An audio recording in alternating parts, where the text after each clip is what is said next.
मुझे नहीं चाहिए था और एक्चुअली बोली मुझे अभी भी नहीं चाहिए, ठीक है। लेकिन हर कोई अपनी बात रख रहा है, हर कोई अपने बारे में कि उनके जिनके भी साथ जो जो चीज़ें हुई हैं वो सारी चीज़ें अगर रख रहे हैं, तो मैंने जिस टाइम जो ये सारी चीज़ें जब चल रही थी मैंने कुछ भी नहीं बोला। अब आप सारे लोग आए हुए हो, पूछ रहे हो, तो मैं बता रही हूँ कि जो भी चीज़ें दिखाई गई मीडिया में, जो भी चीज़ें बोली गई मेरे लिए, वो सब कुछ गलत है।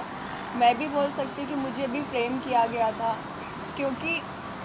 मेरे लिए इतना गलत, इतना सब कुछ बोला गया है, फिर भी मैं चुप रही। लेकिन चुप रहने का मतलब ये नहीं होता कि आप डर गए हो। और रही बात कि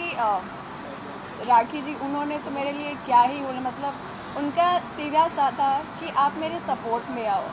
और मेरा था कि यार ना तो आप मेरे दुश्मन हो ना आदिल मेरा दुश्मन है, और दोनों से मेरी कोई दुश्मनी नहीं है। और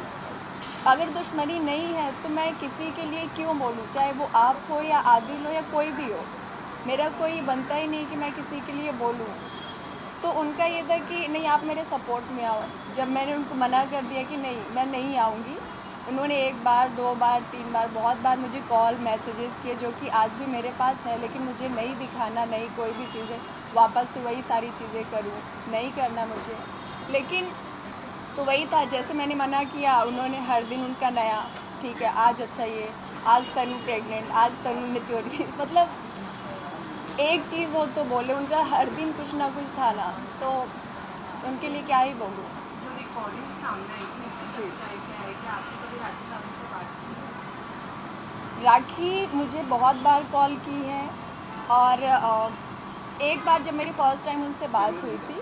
तो मैंने उनको बोला कि देखिए राखी जी, मैं सिर्फ काम कर रही हूँ आदिल के साथ, और ऐसा कुछ भी नहीं है, वो आप ही के हैं और जो भी है वो आप ही के हैं, मेरा कोई भी मैटर कुछ भी नहीं है। तो उन्होंने जो भी बहुत प्यार से बात की, फ़ोन में वो बहुत प्यार से बात की कि मुझे ये नहीं बोली कुछ उन्होंने गलत बोला, बोले अच्छा ऐसा वैसा जो भी चीज़ें, ठीक है। मुझे बुरा ये लगा कि या तो आप मेरी बात मान लेते, ठीक है, या तो आप मुझे कॉल नहीं करते। आपने मुझे कॉल किया, मुझसे सारी चीज़ें पूछी, उसके बाद आपने क्या किया, मेरी फैमिली में कॉल किया, मतलब इंस्टा फेसबुक के थ्रू मेरे भाई लोगों से कनेक्ट हुई, भाई भाभी लोगों से,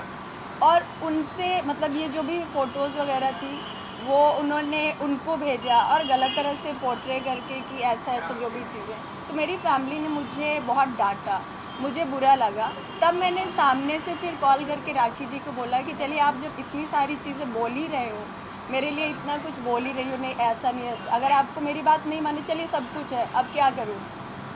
तो फिर जो भी आपने वो रिकॉर्डिंग सुनी होगी ना कि ऐसा नहीं ऐसा, वो सारी चीज़ें, मतलब उन्होंने बहुत सारी चीज़ें,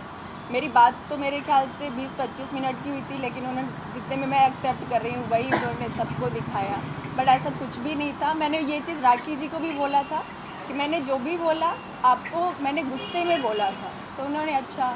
हो गया। ओके, आदिल के साथ जो फोटोज उन्होंने दिखाई थी, इन फोटोज का सच क्या है? वो फ़ोटो एक्चुअली बोले ना तो नॉर्मली ऐसे पब्लिक प्लेस में हमने क्लिक की थी, और आदिल मुझसे हाइट में थोड़ी छोटे हैं, तो तो वो क्या ना, मतलब गाड़ी के ऊपर खड़े होकर फ़ोटो क्लिक कर रहे थे, तो वो मैंने मना किया कि ऐसे नहीं, तो मैंने मतलब फ़ोन को ना छुड़ाने के लिए किया, और उस टाइम उन्होंने क्लिक की। तो ऐसा कुछ नहीं कि हम लोग हग किए हुए थे, फ़ोटो क्लिक कर रहे थे, ऐसा कुछ भी नहीं था। ओके,